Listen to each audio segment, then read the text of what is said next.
Welcome back to the point with Ramesh Kandula. హత్యా నేరానికి పాల్పడినందుకు ఒకే రోజున ఇద్దరికి శిక్షలు పడ్డాయి. కోల్కతాలో ఒక హాస్పిటల్లో పనిచేసే 31 ఏళ్ల డాక్టర్ని మానభంగం చేసి చంపేసినందుకు నిందితుడికి స్థానిక కోర్టు జీవిత ఖైదీ విధించింది.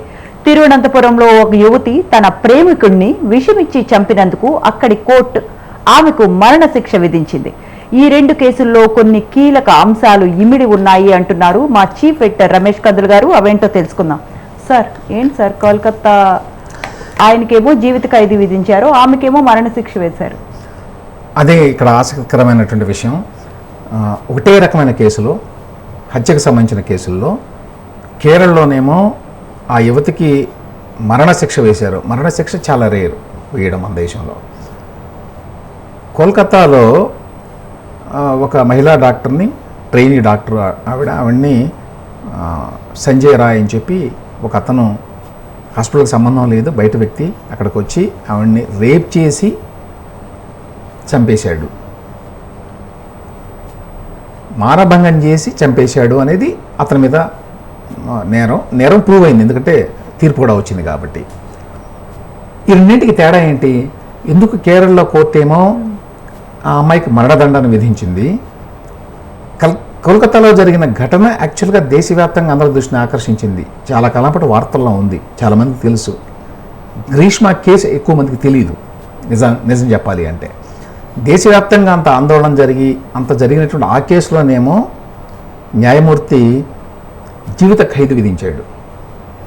ఇక్కడేమో యువతికి మరణదండన విధించారు.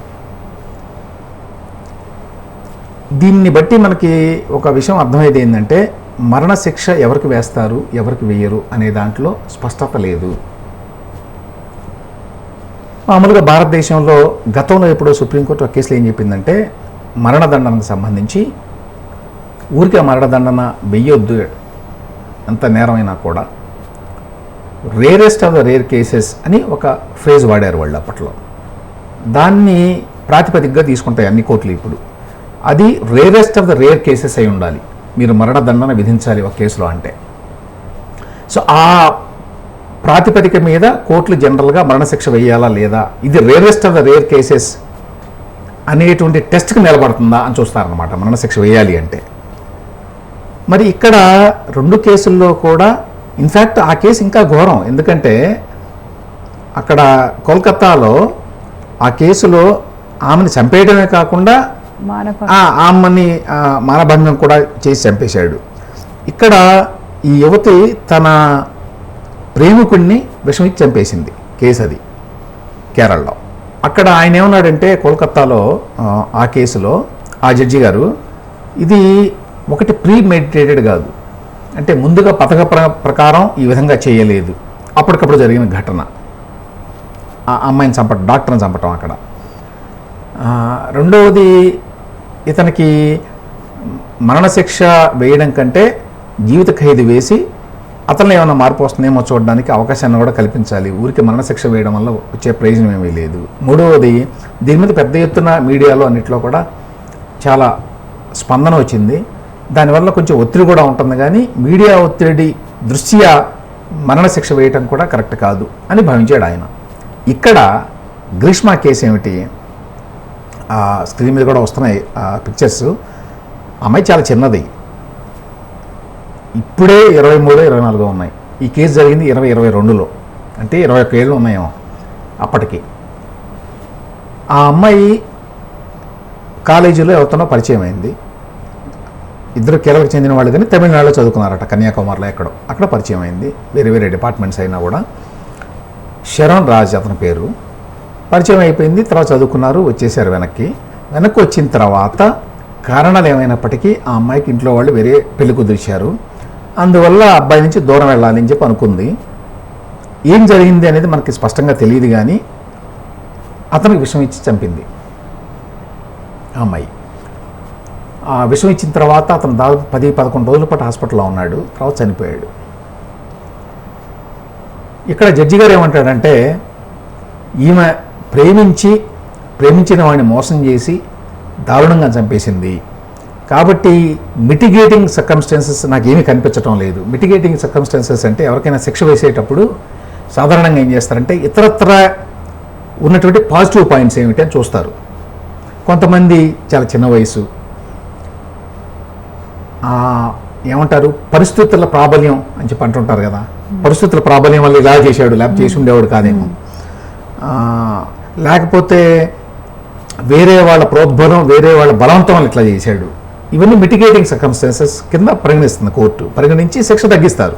ఎందుకంటే పూర్తిగా ఇతను సొంత దీంతో చేయలేదు, ఇతనికి వేరియస్ ఎక్స్టర్నల్ పరిస్థితుల్లో కొంత కారణమైనవి ఇట్లాంటివి. లేకపోతే కొంతమంది చాలా చదువుకున్నారు, చిన్నప్పటి నుంచి చాలా కష్టపడి అనుకోకుండా ఈ నేరంలో ఇరుక్కున్నారు. కాబట్టి వాళ్ళకి ఒక వాళ్ళ గత చరిత్ర చూస్తే అట్లా కనిపించడం లేదు, లేకపోతే నేర చరిత్ర లేదు ఇప్పటి వరకు. ఇదే మొదటి నేరం, పెద్ద నేరం అయినప్పటికీ. ఇట్లాంటివన్నీ కూడా మిటిగేటింగ్ సర్కమ్స్టాన్సెస్ కిందకు వస్తాయి. అక్కడ కోల్కతాలో జడ్జి గారు ఆ సంజయ్ రాయ్ అనేవాడు ఎవరైతే చంపేశాడో ఆ అమ్మాయిని, గతంలో ఎప్పుడూ వీడికి నేర చరిత్ర లేదు అనేది కూడా పాయింట్అవుట్ చేశాడు. ఇక్కడ కేరళలో కూడా ఆ గ్రీష్మ అనే అమ్మాయికి ఎటువంటి నేర చరిత్ర లేదు. ఆ అమ్మాయి బాగా చదువుకుంది, లిటరేచర్ గ్రాడ్యుయేట్ ఏదో చేసింది ఆ అమ్మాయి. ఇంకే రకమైనటువంటి ఆరోపణలు లేవు ఈ తన ప్రేమికుని చంపింది అనేటువంటి ఈ ఘటన తప్ప. సరే, రెండు కేసుల్లో ప్రూవ్ అయింది, ఆబ్వియస్లీ ప్రూవ్ అయింది కాబట్టే శిక్షలు వేశారు. అయితే కేరళ కోర్టు జడ్జి గారు ఎట్లా ఉన్నదంటే, యాక్చువల్గా ఈ అమ్మాయికి ఎక్కువ మిటిగేటింగ్ సర్కమ్స్టాన్సెస్ ఉంటాయి. వయసు తక్కువ, చదువుకున్నది, గతంలో నేర చరిత్ర లేదు, చాలా జీవితం ముందుంది. కాబట్టి ఏమంటారు, మార్చుకోవడానికి, సంస్కరించుకోవడానికి అవకాశాలు ఉంటాయి. అయినా కూడా ఆయన ఒక moral view of the incident తీసుకున్నాడు. మోరల్ వ్యూ అంటే ఏంటి, ప్రేమించిన వాడిని ఇంత దారుణంగా హత్య చేస్తుందా అనేటువంటి భావన అన్నమాట. కోల్కతా జడ్జి ఏమో ఒక వ్యక్తిని మనం మరణశిక్ష వేస్తే ప్రయోజనం ఏంటి, చాలా ఘోరమైన నేరం చేశాడు అనే దాంట్లో ఎటువంటి సందేహం లేదు. అయినా కూడా మరణశిక్ష వల్ల జరిగే మేలు ఉండదు, దానికంటే కూడా మిగతా పరిస్థితులను దృష్టిలో పెట్టుకొని ఇతనికి భవిష్యత్తులో తన ప్రవర్తన మార్చుకోవడానికి అవకాశాలు కల్పించాలి అనే ధోరణిలో ఆయన జడ్జిమెంట్ ఉంది. ఇక్కడేమో ఈ జడ్జి గారు చాలా కసిగా ఈ అమ్మాయిని చంపేయాల్సిందే అన్నట్టుగా రాశాడు. సో దీని మీద కొంతమంది ప్రశ్న ఏమిటంటే, మరణశిక్ష ఎవరికి విధించాలి, ఎవరికి విధించకూడదు అనే విషయంలో ఎంత సబ్జెక్టివిటీ, అంటే విచక్షణ ఉన్నది కోర్టులకి, దానివల్ల జరిగే నష్టం ఏంటి, ఎవరికి విధించాలి, ఎవరికి విధించకూడదని. అంటే వీళ్ళు రెండు కేసుల్లో కూడా అప్పీల్కి వెళ్తారు. అప్పీల్కి వెళ్తే పైకోర్టు ఏం చెప్తుందో తెలియదు, కానీ మరణశిక్ష విషయంలో మనకి ఒకే రకమైన ఆలోచన లేవు అందరికీ అనేది ఒకటి స్పష్టంగా అర్థమవుతోంది. అంటే on the face of it, prima face ఏమనిపిస్తుంది అంటే, ఎవరికైనా కేరళ కేసులో ఆ అమ్మాయి ఎందుకు చేసిందనే దాని మీద స్పష్టమైన వివరాలు లేవు, కానీ ఒకటి ఇంట్లో వాళ్ళు వేరే సంబంధం ఏదో కుదిర్చారు, అందువల్ల నేను దూరంగా ఉంటానని చెప్తే అతను వినలేదు, ఆ అమ్మాయి ఫోటోలు అవన్నీ పెట్టుకున్నాడు వీడియోలో, దానివల్ల భయపడి చంపేసింది అనేది ఒక దర్శనం. కాబట్టి ఎంతో కొంత మిటిగేటింగ్ సర్కమ్స్టాన్సెస్ ఉన్నాయి అందులో అనేది కొంతమంది భావన. అట్లాంటి అమ్మాయికి జీవిత ఖైదు వేయడం అనేది సబబుగా ఉండేది, కానీ ఆ అమ్మాయికేమో మరణశిక్ష విధించారు, మరణదండన. కోల్కతా కేసులో అతను అంత ఘోర కృత్యం చేసినా కూడా అతనికి జీవిత ఖైదు విధించారు. కాబట్టి ఇందులో ఒకే రకమైన న్యాయం జరిగినట్టుగా అనిపించడం లేదు అనేది ఒక అభిప్రాయం. మన దేశంలో జనరల్గా మరణశిక్ష విధించినా కూడా మరణదండన అమలు చేయటం కొంచెం రేర్, చాలా టైం తీసుకుంటారు. లాస్ట్ 2020లో అనుకుంటాను లాస్ట్ జరిగింది అటువంటిది. కానీ ఏమైనప్పటికీ ఈ కేసులో అందరూ గమనించిన విషయం ఏంటంటే, ఎందుకు ఒకరికి మరణదండన విధించారు, ఇంకొకరికి జీవిత ఖైదు విధించారు అనేది. ఇందులో అంటే 2-3 ఇష్యూస్ ఏంటంటే, ఒకటి, ఇందులో ఏమైనా జెండర్ బయాస్ ఉందా, అంటే ఆడవాళ్ళు మగవాళ్ళని మోసం చేస్తే చాలా ఘోరమైన విషయంగా భావిస్తారా జడ్జీలు, అంటే తెలియకుండానే ఆ బయాస్ ఉంటుందా, మగవాళ్ళు ఏదైనా చేస్తే ఇట్లాంటిది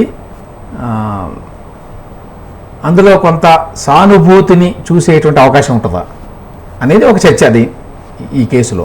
సో ఈ కేసు తర్వాత హైకోర్టుకు వెళ్తుంది. ఇప్పుడు సెషన్స్ కోర్టులు అయినవి హైకోర్టుకు వెళితే ఏ రకమైన తీర్పు వస్తుందనే చూడాలి నేను చెప్పినటువంటి ఈ ఇష్యూస్ మీద. రైట్, థ్యాంక్ యూ రమేష్ గారు. ఇది వాటి to the point with Ramesh Kandula. Stay tune to స్వతంత్ర.